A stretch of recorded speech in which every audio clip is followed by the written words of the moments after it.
بسم اللہ الرحمن الرحیم۔ السلام علیکم ناظرین کرام۔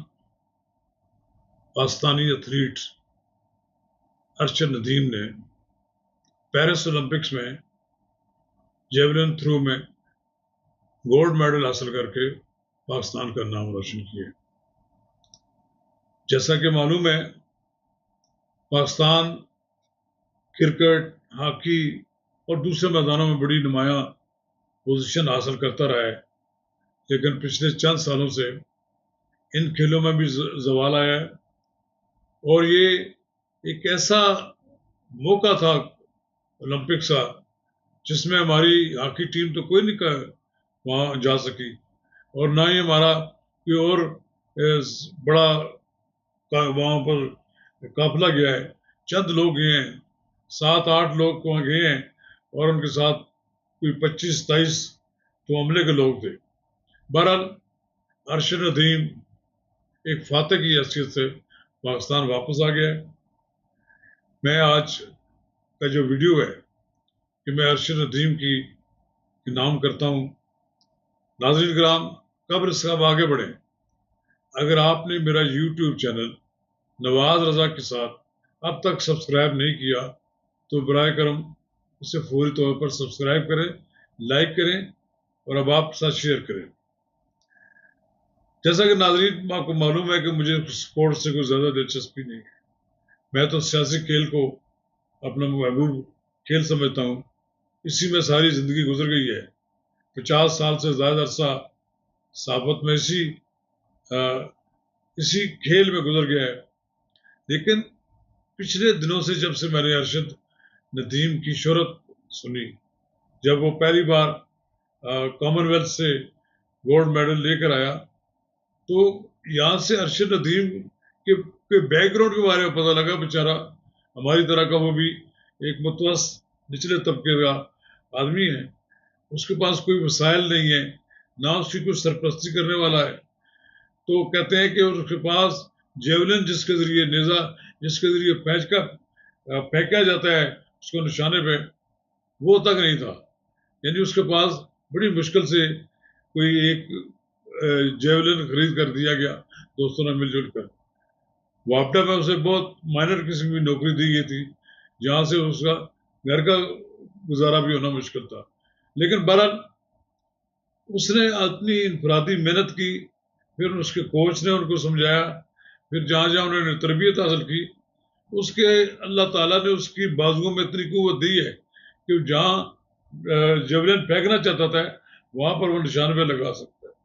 اس نے بلاخر جو پچھلا ریکارڈ ان کا اس کا تھا 80 تک تھا میٹر تھا، لیکن یہ 9.97 جب انہوں نے کیا تو دنیا میں تلکہ مچ گیا۔ 118 سالہ ریکارڈ بھی ٹوٹ گیا، اور اب وہ پوری دنیا کا ایک واحد ریکارڈ بھی ہے۔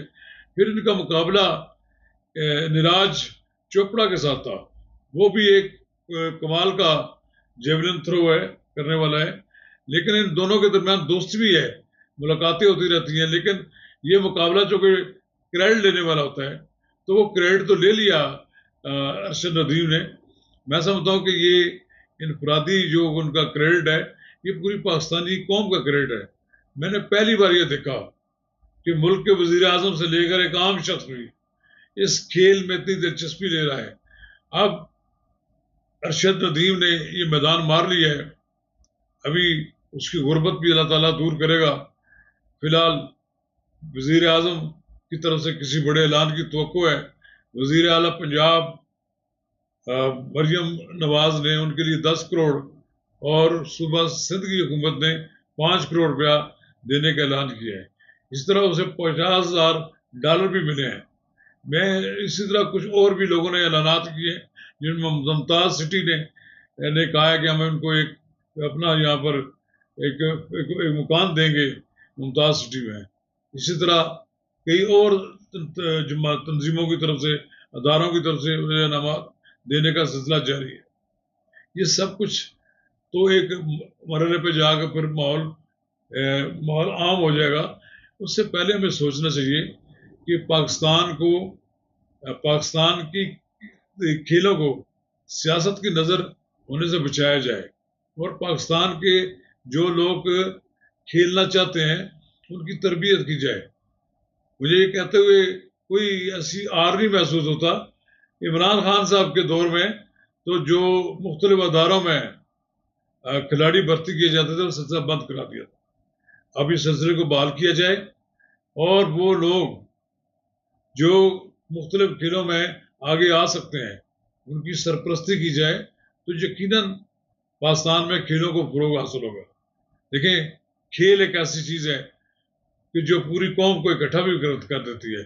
وہاں نہ کوئی پی ٹی آئی کا آدمی تھا نہ کوئی مسلم لیگ، سب لوگوں نے مل کر اس کو سیلیبریٹ کیا ہے.